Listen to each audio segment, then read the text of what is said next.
हिंदवी स्वराज्याचे संस्थापक छत्रपती शिवाजी महाराज यांचे आजोळ आणि मातृतीर्थ असलेल्या सिंदखेड राजा येथील ऐतिहासिक मोती तलाव आज प्रशासनाच्या कमालीच्या अनास्थेमुळे अखेरच्या घटका मोजत आहे।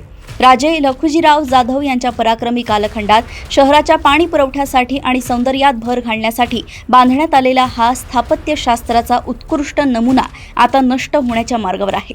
गेल्या अनेक वर्षांपासून देखभाल दुरुस्ती न झाल्यामुळे तलावाच्या दगडी तटबंदीवर आणि भिंतींवर मोठमोठी काटेरी झाडे झुडपे उगवली आहेत। या झाडांची मुळे खोलवर गेल्याने भिंतींना मोठे तडे गेले असून पावसाळ्यात पाण्याच्या दाबामुळे तटबंदी कोसळण्याची दाट शक्यता निर्माण झाली आहे। शासनाकडून पर्यटन आणि ऐतिहासिक वास्तूंच्या संवर्धनाच्या गप्पा मारल्या जात असल्या तरी प्रत्यक्षात पुरातत्व विभागाचे अधिकारी या गंभीर बाबीकडे डोळेझाक करत असल्याचा आरोप स्थानिक नागरिक व इतिहासप्रेमींकडून केला जातोय।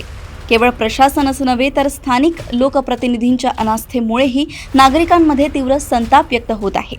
जर पुरातत्व विभागाने तत्काळ या तलावावरील झाडे झुडपे काढून तटबंदीची दुरुस्ती केली नाही तर सिंदखेड राजा येथील नागरिक, तरुण आणि इतिहासप्रेमी तीव्र जन आंदोलन छेडतील असा इशारा प्रशासनाला देण्यात आलाय।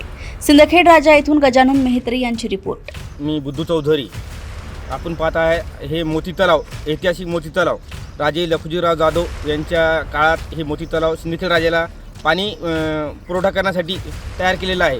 व ह्या ठिकाणी एवढे झाडं झाले की त्या झाडामुळं त्या जे भीती आहे त्यांना तडा गेलेला आहे। पुरातन विभाग याकडे कोणत्याच प्रकारचे लक्ष देत नाही।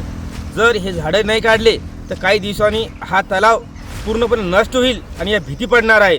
तरी पुरातन विभागाला एक विनंती आहे, त्यांनी या झाडांचा पूर्णपणे नायनाट करावा।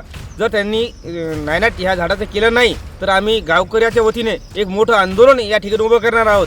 तरी शासनाला विनंती आहे, त्यांनी लवकरात लवकर या झाडाचा बंदोबस्त करावा अशी माझी एक सामान्य कार्यकर्ता म्हणून एक विनंती आहे।